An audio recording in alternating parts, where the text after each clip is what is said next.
Bismillah.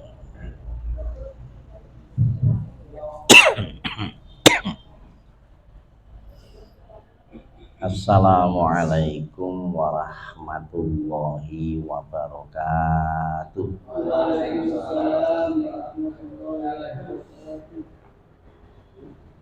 Alhamdulillahi rabbil alamin.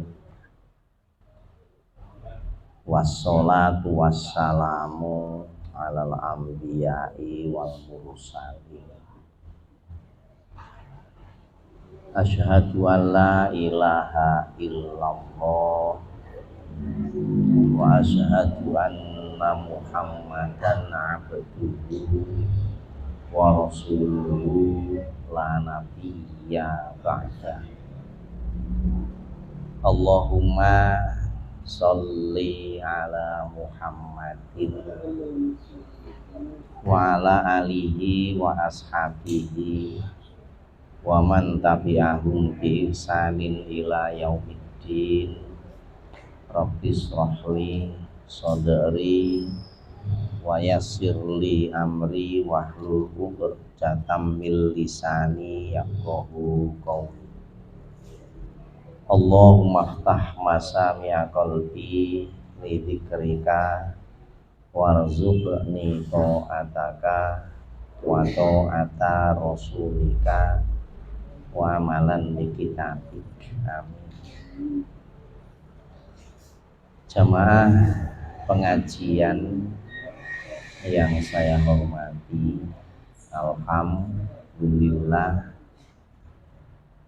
dalu menika kula panjenengan sedaya taksih saged mengistiqomahi satu di antara aktivitas yang mudah-mudahan diridhoi oleh Allah, yaitu silaturahim thalabul ilmu.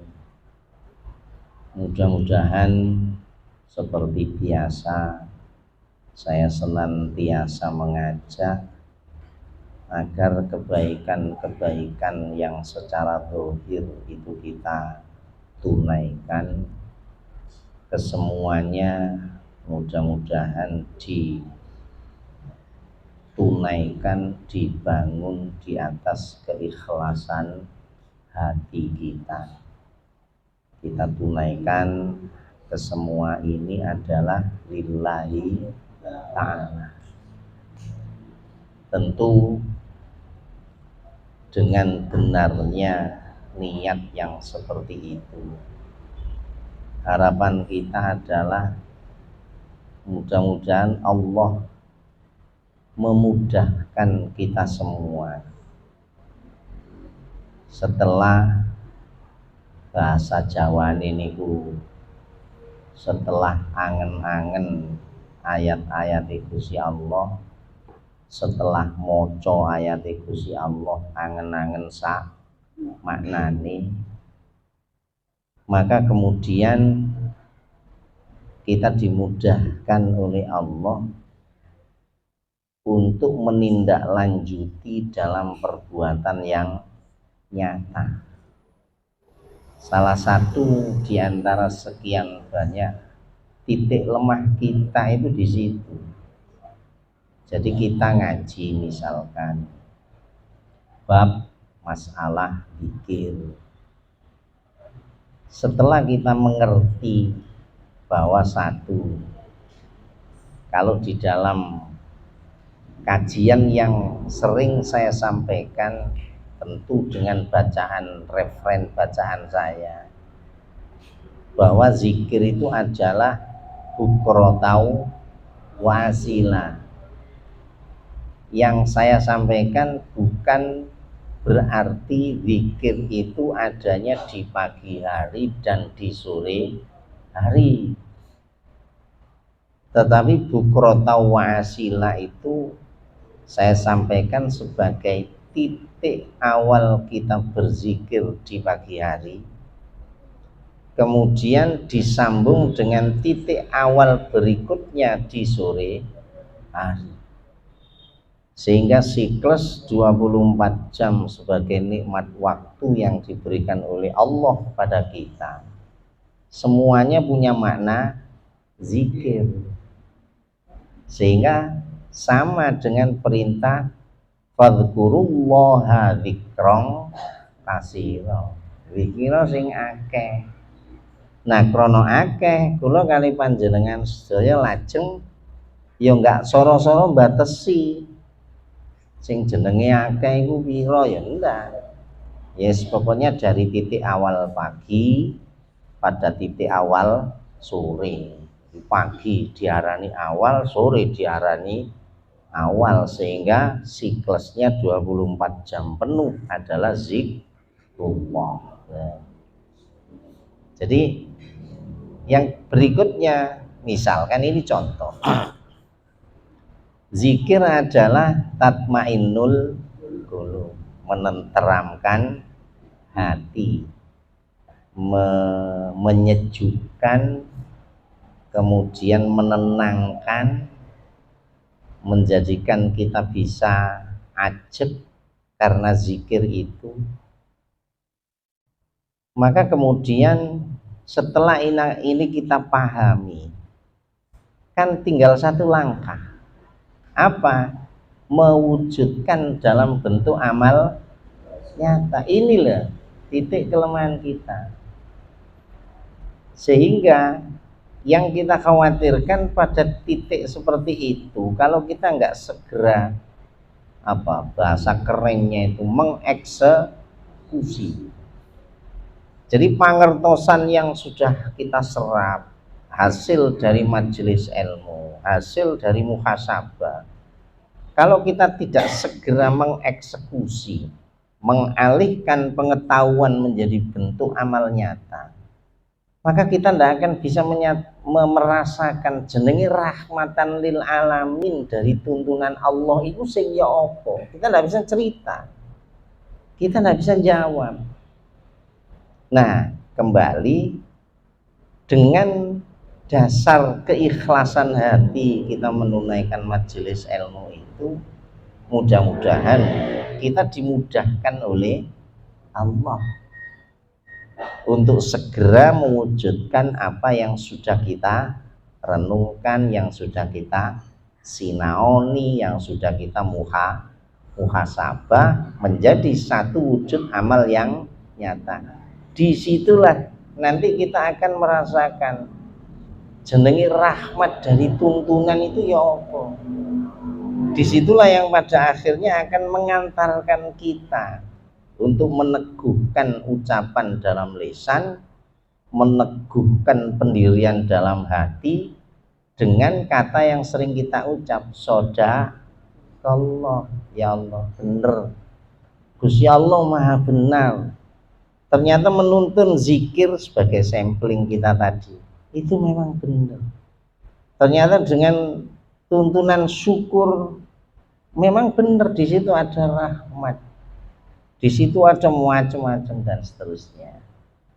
Itulah arti penting dari kenapa saya sering menyampaikan mudah-mudahan kebaikan dari zohiriyah kita yang sekarang bertemu, di mana pertemuan itu disebut silaturahim, tempatnya juga di tempat yang mudah-mudahan dikategorikan mulia karena ini adalah Baitullah. Kemudian aktivitas dari perjumpaan di tempat yang mulia ini adalah tolabul, ini syariatnya bagus semua. Maka saya ngajak bareng-bareng ini semuanya kita tunaikan dasarnya ikhlas. Nah, disitulah kemudian patut kiranya kita kemudian menggantungkan harapan. Ya Allah, syariat sudah saya tunaikan, penataan hati dengan keikhlasan sudah saya upayakan, maka satu munajat kami, ya Allah beri kemudahan kami untuk menunaikan. Kan runtutannya kan seperti itu. Sehingga dengan itu lebih jauh ya, mudah-mudahan kebaikan-kebaikan yang kita tunaikan menjadi akhir dari aktivitas kita hidup di muka bumi sing jenenge husnul khotimah. Mudah-mudahan begitu nggih. Amin Allah. Sholawat dan salam teratur pada Rasulullah Muhammad Shallallahu Alaihi Wasallam yang satu sering saya sampaikan, mudah-mudahan tidak bosan. Yang satu memang didaulat oleh Allah bahwa Rasulullah itu adalah suri tauladan. Beliau didaulat suri tauladan, dan Rasulullah menegaskan khusus dalam ibadah mahdhah, syarat diterimanya amal di hadapan Allah adalah menteladani beliau. Gitu loh, salat tanpa ada keteladanan yang dalam bahasa fikih maupun tafsir disebut aswab, sing basa Jawa jenenge nyocoki. Dadi awak salat iku anjane nyocoki ambek apa sing wis dituladakno. Jadi beliau memang diutus adalah untuk diteladani. Bahasa yang lebih keren lagi adalah untuk ditaati,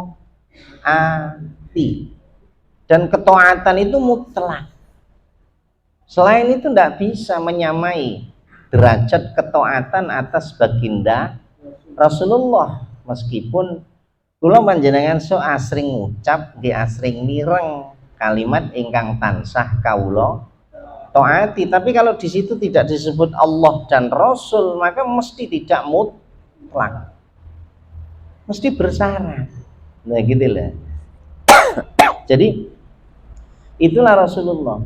Yang kedua, di dalam Quran itu ada 3 tempat bahwa diutusnya Rasulullah dengan bekal Quran, bil huda, dengan bekal Islam, wadinil hak, tidak lain adalah itu harus kita ikhtiari secara maksimal agar Allah dalam tanda kutip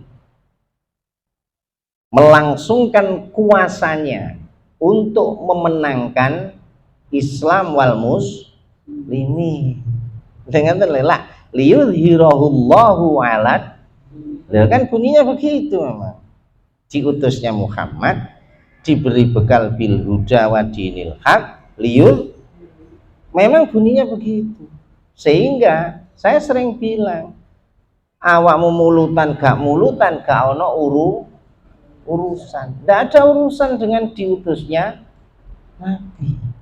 Artinya bahasa muhasabahnya gayo awakmu mulutan kalau tidak membackup 2 tujuan pokok ini. Yang berikutnya, untuk apa kamu pengkuh gak mulutan, tapi gak mulutanmu juga tidak membuahkan 2 backup pada 2 tujuan ini. Sehingga balik sholawat atas Nabi mudah-mudahan tetap kita tunaikan, karena ucapan itu adalah bagian dari perintah. Tetapi jangan kemudian merasa cukup dengan kalimat sholawat. Nah terus apa? Ya ayo kita tunaikan. Daulat Allah atas Nabi kita Muhammad Sallallahu Alaihi Wasallam adalah untuk diikuti, ditaati. Monggo, ya bareng-bareng. Mulai dari urusan dalam bahasa saya sing cilik-cilik sampai pada urusan yang besar-besar. Ya, ojo pilih-pilih. Di mana kita mampu di situ kita maksimalkan. Mudah-mudahanlah dengan cara seperti itu kelak di akhirat kita dimasukkan dalam bagian rombongan umatnya Rasulullah, dan mudah-mudahan juga kita termasuk umat yang mendapatkan syafaat dari Rasulullah atas izin Allah Subhanahu wa ta'ala. Baik, Ibu bapak jamaah pengajian yang saya hormati, niki kula tak ngaji bab cilik aja terkait yang sebenarnya alamiah terjadi pada kita, tetapi di dalam Quran itu kadang-kadang dipakai istilahnya. Apa? Ajib. Ajib niku napa? Ajaib ya ajaib. Wah, ajaib. Ajaib itu kadang-kadang nalar itu gak ndang iso gathuk. Lho kok iso lho maling ngoten lho. Ajib dari kata-kata ajab. Itu kalau dalam Quran saya tadi belajar, aku sinau terkait dengan respon seorang muslim atas perilaku kemunafikan. Di dalam Quran ada 3 pesan dari Allah. Yang pertama enten begini, fala tu'jibuka amwaluhum wa auladuhum. Di dalam surat 9 ayat 55 ayat 85 nanti banyak buka. Tapi ini bukan fokus, ini pengantar ya. Jadi atas kemunafikan, kalau personal tidak masalah, tapi kalau kemunafikan itu sudah menjadi sikap sosial, itu bahaya. Itu di dalam surat Taubat ayat kisaran 50 ke atas, 49 50. Itu bicara soal nek saiki iku diarani narasi. Nah, itu di dalam Quran ada penegasan. Jadi wong Islam sing hati-hati. Ojo sampai awakmu tu'jibuka. Ndadekno awakmu gawok. Ndadekno awakmu heran ing dunya bronone wong kafir wong munafik, ing tedak turun lan pengikuti munafik. Sementara alamiah natural kula kali panjenengan nek wis gawok heran iku ya apa sih? Halo, saya jenengan tahu gawok mboten? Kira-kira ya apa? Analisa awam, awak iki wong bodho lho ya. Analisa awam iki wong gawok niku ya apa? Nek basa Jawa iku mesti ketenggengen. Ketenggengen itu dia tidak punya kreativitas yang positif. Jenenge ketenggengen itu mesti dia mandek dan mengikuti gerak-gerik atas apa yang di situ kita menaruh ketaatan. Iya kan? Persis ambek waktu wanita-wanita di kerajaan siapa? Kitfir, ya kan? Bojone Zulaikha, waktu lihat Nabi Yusuf keluar dengan keseluruh ketampanan dan kewibawaannya, wong wedok ketenggengen itu sampai dia tidak punya kreativitas, bahkan urat sakitnya menjadi mati. Ayo, halo, itu ayatnya kan cerita mantan. Urat yang memberikan sinyal pada kedirian orang itu mati, sampai nyilet tangan, ya, nyilet apa, pisau mengiris daging jari yang secara natural mestinya dia jerit-jerit, mestinya dia bengok-bengok, mestinya dia kaget dengan darah yang muncrat, itu mati. Kenapa? Kagum atas ketampanan ya. Itu bahayanya. Nah, atas sikap munafik, kemunafikan, apalagi sudah menjadi sikap sosial, itu bahaya. Makanya dalam Quran sing pertama itu bentuknya gitu, fala tu'jibuka amwaluhum fala tu'jibuka amwaluhum wa auladuhum. Hati-hati, ojo biasa gawok ari kalane ngedepi dunya, ngedepi aulad iku tedak turun marga bani dan juga pengikut. Ngeten lho. Yang kedua, fala tu'jibuka ajsamuhum, tampilan zahir. Itu dipesan dalam Quran, nanti buka itu surat 63 ayat 4. Ya. Lalu sing nomor 3, ono sing kata Allah ngabarkan pada kita, nas, hati-hati. Ono wong iku sing yu'jibuka qauluhu fil hayatid dunya. Ono wong iku sing pancape, sing paparane, sing analisae babagan panguripan donya iku ndadekno awakmu keteng gengen. Saking ketenggengene awakmu iku kala-kala ndadekno awakmu iku lali ambek Gusti Allah. Hati-hati loh. Itu ada 3 tempat yang saya sinaoni gitu ya. Pesan Allah atas kita sebagai seorang muslim agar waspada betul, jangan sampai kita jatuh pada derajat perilaku sing termasuk ketenggengen atau ta'ajjub atau gawok terkait dengan praktek-praktek dan perilaku kemunafikan. Nah, awak aja kok ngene iku wong pil-pilan itu apa? Pilkades, iku kena 50.000 nang minggu. Lho iya. Nggih ta? Awak-awak itu sering kebledo itu gara-gara mek tampilan. Wah, tampilane masyaallah jas-jas ngene-ngene. Jeketek akhirnya ya apa? Bukan berarti kita menyepelekan, tidak. Umat Islam juga harus tampil sesuai dengan apa? Aksesori dari kearifan kewibawaan itu juga memang diatur. Tapi disuruh waspada. Betul bulat ya. Nah, yang kita kaji pada akhirnya adalah ngeten lho, Pak. Gawok niku sing kaya wau. Nek basa Jawa niku istilahnya ketenggengen. Itu ndadekno saraf-saraf tertentu itu akan pasif, bahkan mati.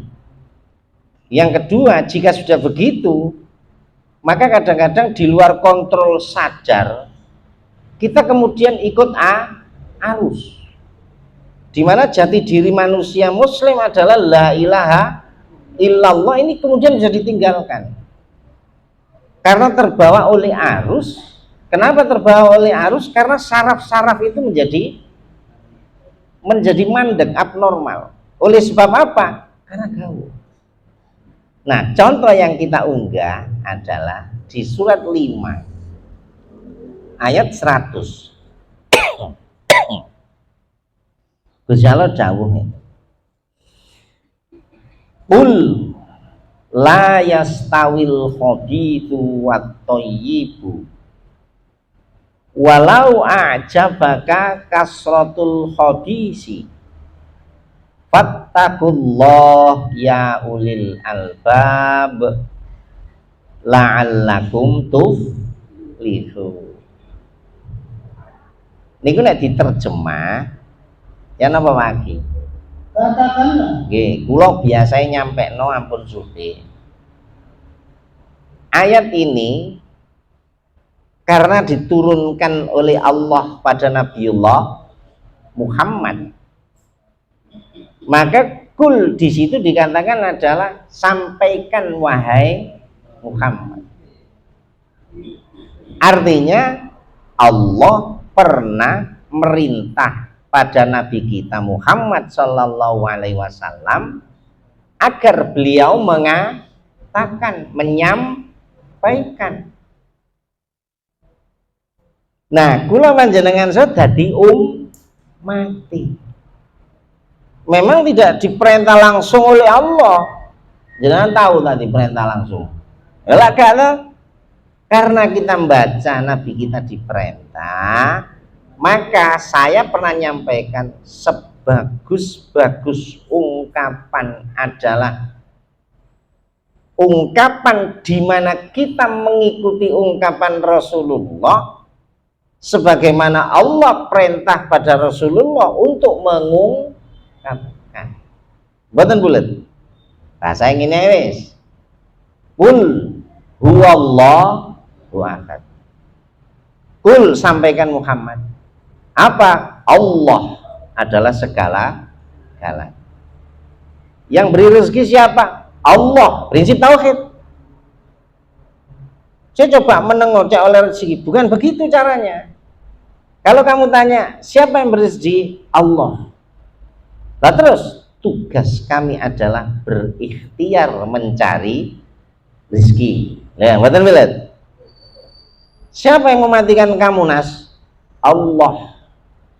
Jangankan mematikan, yang menghidupkan saya juga Allah. Yuhyi wa yumiit.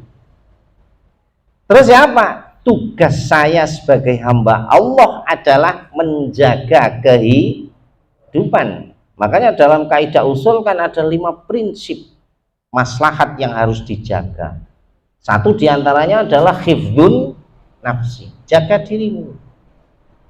Ketika saya sakit, kewajiban saya sebagai makhluk adalah ikhtiar untuk sembuh.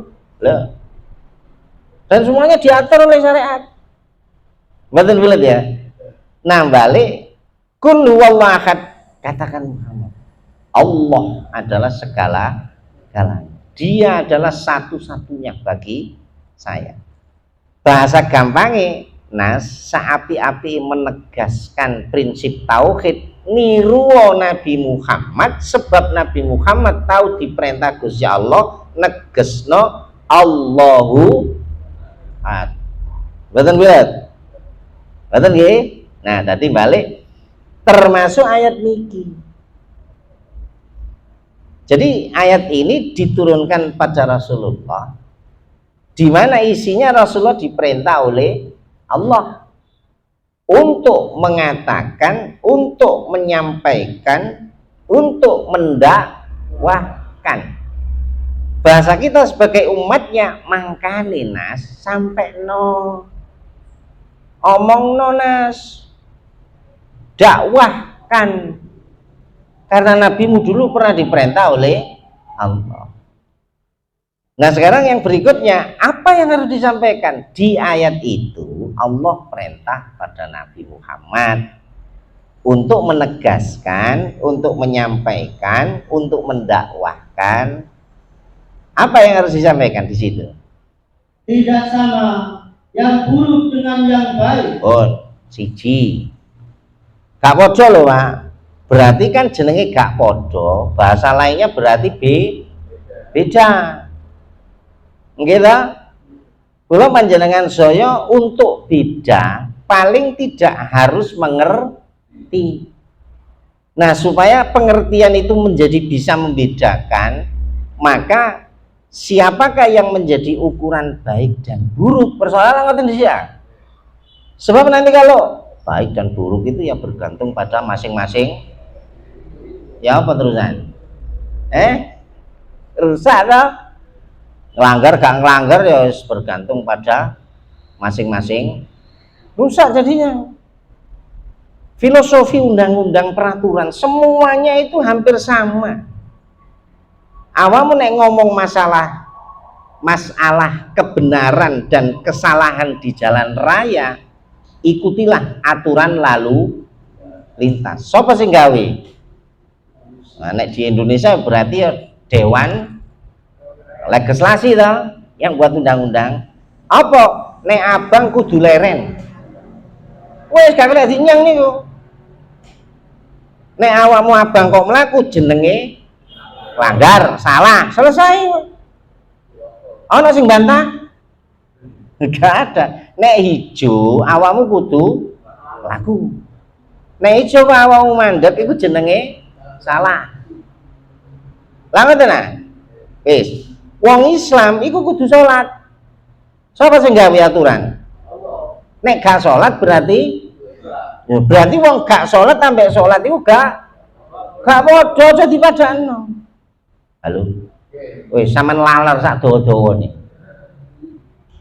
Jadi untuk mengetahui itu kan harus tahu, oh, baik dan buruk di dalam ayat ini patokannya adalah dawuh Gusti Allah, penegasan Rasulullah. Mestinya ngoten. Bukan kearifan Oh bahaya nih kan event lokal ya. Yang kita ya tentu ya kalau dalam kancah diskusi kan bisa dipilah-pilah perihal apa lah ngoten nah. Tapi tetap al khabis wat thayyib, maka standar pokoknya adalah bahwa tidak sama nas, baik dan buruk itu tidak pernah sama. Jika Allah mengatakan baik, maka sebaliknya mesti harus dikatakan buruk. Makanya wong ngaji ambek gak ngaji itu mesti gak sama, gak sama. Sudahlah, silakan dikaji. Jadi persoalannya gini, kalau saya lah ya, wong itu sing gelek disebut oleh Allah melalui Quran agar manusia sangat waspada itu adalah as-sam'a, al-absor, al-afidah, kuping, mata, ya mbuh pokoknya afidah bahasane, ono sing ngertekno ati, ono sing rasa, ono sing apa ya macam-macam gitu ya. Tapi itu paling banyak disebut oleh Quran. Artinya apa? Wong nek gelek krungu pitutur, halo. Kemudian wong nek terasah meripatin dilok ayate Gusti Allah. Orang yang kemudian bisa sambung antara isi hati dengan fakta kuasa Allah, itu pasti beda pensikapan dan rasa hidup dibanding dengan orang yang satu tidak pernah ya gak pernah bahkan saya nyampaikan ngaji yang YouTube kira YouTube ya. Dengan ngaji dalam bentuk majelis ilmu di mana di situ istilah liko, ada pertemuan, ada kerja telinga, ada kerja mata, dan ada kerja hati di sini. Itu beda. Kula harus buktikan. Tadi kadang-kadang di YouTube ngaji kepingin ngaji Ustaz tadi Hidayat bilang. Ini di awal 100% all out bismillah dengarkan. Ono apa-apa kelendran. Iya sih. Saya ya taga. Tapi nuk kene jajal panjenengan. Ngaji sampai isya. Ono sing metu terusan. Lega ya? Aspek positif seperti itu selalu beda. Nah balik terus ayat niki Gusti Nabi Muhammad diperintah oleh Allah untuk nyampaikan, untuk ngomongkan, menegaskan, mendakwahkan bahwa nas api ambek elek iku gak podo. Fitrahmu itu mesti nih gandeng ambek keapian. Itu pasti. Sehingga ayat ini nek kula panjenengan apa jenenge istilahnya? Apa ya? Diramesi, apa diramesi? Wis pokoke diwoncein ritil. Iki sampai mati gak ana selesainya. Nah, iya lah. Apalagi kalau dihubungkan dengan fitrah. Iya ya. Asine api ambek elek itu gak podo. Fitrahku itu mesti gandengannya ambek api. Koyok kutub apa? Nek magnet itu. Utara ambek ono iku lho ya. Lah ono magnet iku nek podo terus tolak menolak ya. Terus nek kutub apa ambek min plus ya. Ya sing jurusan gitu itu. Iku langsung pelek. Itu fitrah. Fitrah iku lho panjasone keruwadan. Iku asine segera pelek merapat nanti. Lho iku fitrah. Iku jenenge thayyib. Lah selama iki awak iku ya apa? Oh, wis mulai to. Ayo. Itu fitrah namanya. Kula kali panjenengan sedaya ketika kaget itu mesti terus istirja innalillah. Itu fitrah namanya. Pas kula panjenengan wahing sesuai dengan tuntunan fitrahnya yang disampaikan oleh Rasulullah, itu mesti alhamdulillah. Kalau enggak berarti tidak. Wih, monggo jenengan kula panjenengan sempatkan sedikit waktu untuk muhasabah. Api elek iku lho gak podo. Anis Ganjar lho kok mlayu. Iku ya gak podo. Lho ngoten lho. Misalnya jika contoh-contoh, silakan dikembangkan. Kebaikan dan keburukan itu tidak pernah sama. Dan yang kedua yang harus disampaikan oleh Rasulullah di ayat ini adalah atas perintah Allah. Napa lagi? Meskipun banyaknya yang buruk itu menarik hati, Walau ajabaka kasratul khabis. Bahasa awam iku lho, Nas, api ambek elek iku gak padha. Kon awakmu Nas kudu nyekeni iki. Masya tanas ing kasunyatane sing elek iku luwe akeh. Krana luwe akeh awakmu mesti mikir. Njur sarana mikir nek awakmu gak hati-hati Nas, iku kok terus iso gawok, takjub, heran. Ngaten lho. Krana heran kelendran Nas, saraf-saraf ruhaniyah kebaikanmu itu menjadi lumpuh. Contohnya ngene paling gampang. Salat subuh qobliyah subuh, budal teko omah nang subuhan wis suci, isok ngerengkuh tahiyatul masjid, isok ngerengkuh qobliyah subuh, isok subuh jamaah. Di perintah Quran itu disebut mashuda. Nggih ta? Apa? Wa Qur'anal fajr, inna Qur'anal fajri kana mashuda. Kita ambil arti itu adalah bicara soal sholat subuh. Nas subuh disaksikan. Jangankan subuh, semua disaksikan. Artinya ini penegasan khusus, istimewa, excellent subuh itu. Kata Nabi, subuh iku Nas dibanding ambek bumi sak. Lah, kalau panjangnya kalau kok iso subuh dibanding ambek maling ngono ta? Tapi itulah kabar dari Rasulullah sing kula panjenengan sing ngomong sadaqallah wa sadaqa rasuluhul karim, nggih ta? Maha benar Allah dan juga benar Rasul yang mulia utusan Allah. Nah, Rasul ngabari subuh iku kok banding ambek regane bumi sak isine. Nek jarene wong Jabon gak ono sak amput ambek damput iku gak padha. Gak ono sak amput itu. Nah, saiki kula kali panjenengan satu saat nang masjid. Ya Allah, masjid sakmono gedene iki lho, tibake sing subuh iku lho gak sampai wong 10. Masalahnya gak masalah 7, 10, 15 masjid sakmono persoalannya kan. Masjid sakmono gawat dhewe lho. Teko wong sing teko iku lho, rata-rata iku gak ono sing ngadeg jejeg. Ayo.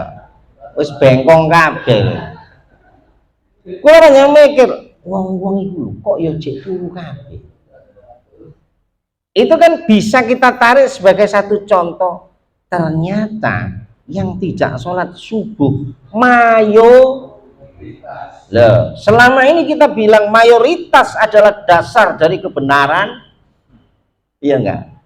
Jadi demokrasi itu kebenaran Tuhan paling ini ya. Saya ini umpamanya digawe pemilu babakan subuh nih wis ayo. Kira-kira sing bener ambek sing salah itu bener sholat subuh ta bener gak sholat subuh? Lho nyatane sing real survei membuktikan bahwa sing gak sholat subuh lebih apa luwih akeh iku terus dianggap bener. Nah, ayat ini menjelaskan meskipun Nas sing gak sholat subuh iku luwih akeh, ojo sampai awakmu gawok. Sing krana gawok saraf-saraf ruhaniyahmu itu menjadi mati. Iku nek gak ketoto temen awakmu dadi iri. Lah ya canas iki. Pirang beketut tahun omahe ya tangga masjid. Ya krungu suarane tarhim ambek azan. Ya qomat ya krungu. Tapi sak ero kuwi gak tau subuhan. Tapi rezekine kok lancar. Awake kok sehat. Dhuhur iku kene nang masjid ngedidik-ngedidik, muni iku jek ngundang manuk. Tapi ya sehat, wingi corona keluargane gak kena. Wis mulai, Mas. Ayo. Jadi disebut yu'jibuka itu kelendran akhirnya. Nah, ini diperintah, ini contoh Pak, sampling satu saja. Nanti panjenengan bisa ngembangkan. Ayo, sing ngaji ngene iki ambek nonggone warung free wifi akan di. Jadi mikir lah, ayo. Saya pernah baca ayat ini guyu-guyu cewek, ya Allah.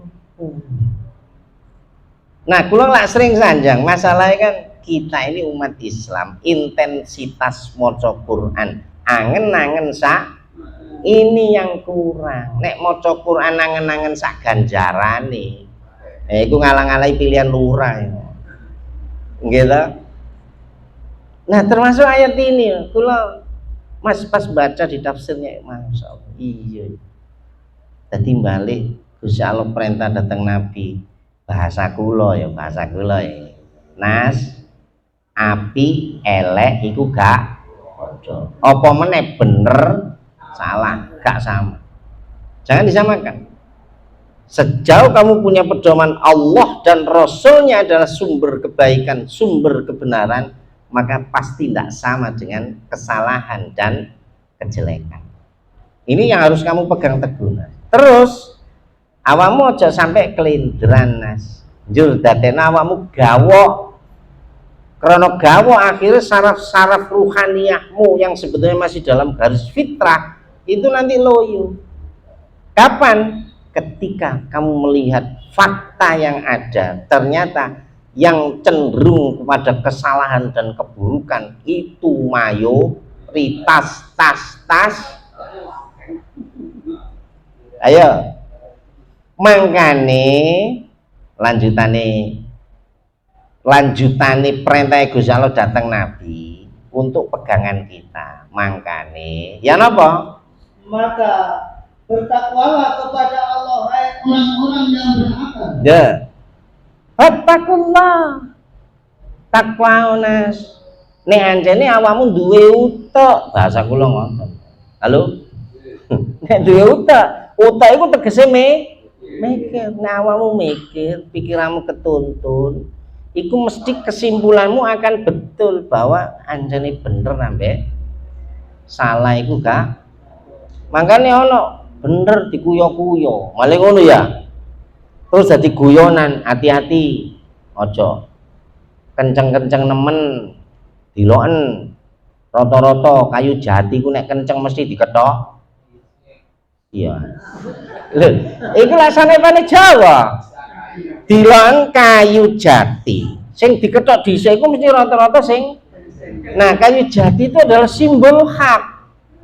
Uang ku nek hak jejeg, iku mesti rata-rata diketoki dhisik ya iku. Dan itu nyata toh. Nek iso aja sampai ono sing ngomong Cina PKI lah, nek iso lah ngono ah.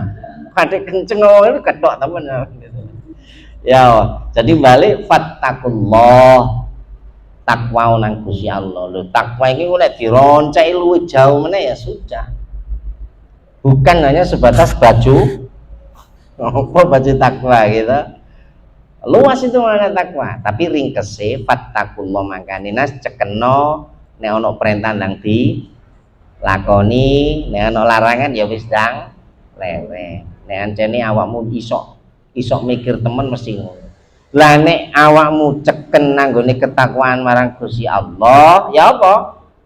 Agar kamu mendapat keberuntungan. La'allakum tuflihun. Muga-muga Nas sarana jejeg ing takwamu iku awakmu kegolong wong sing bejo kemayangan. Nek jarine santri, dilungkas lah hari santri ya.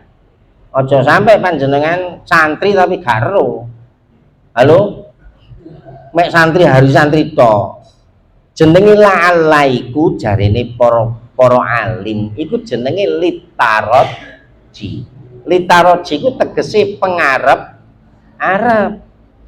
Jadi bahasa gampangnya aku celeng-celeng iki mene-mene cekne iso sedekah gawe masjid. Iku jenenge lala.